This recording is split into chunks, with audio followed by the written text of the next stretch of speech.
რუსთავის მერმა ქალაქში განსახორციელებელი პროექტების პრეზენტაცია გამართა. ნინო ლაცაბიძემ ინფრასტრუქტურულ, სოციალურ, ახალგაზრდულ, სპორტულ და კულტურულ პროექტებზე ისაუბრა.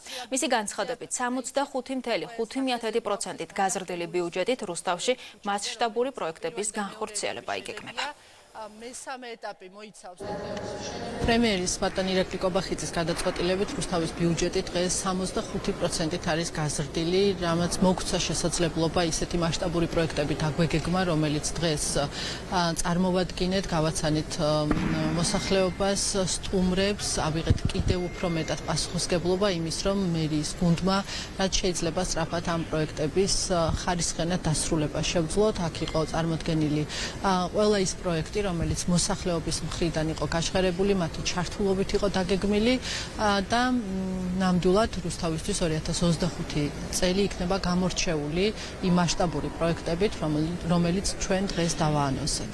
ამ პრეზენტაციაში წარმოდგენილი თითოეული პროექტი დარწმუნებული ვარ და ზუსტად ვიცი, რომ თითოეული რუსთაველის სურვილს და სურვილზე და საჭიროებაზე არის მორგებული.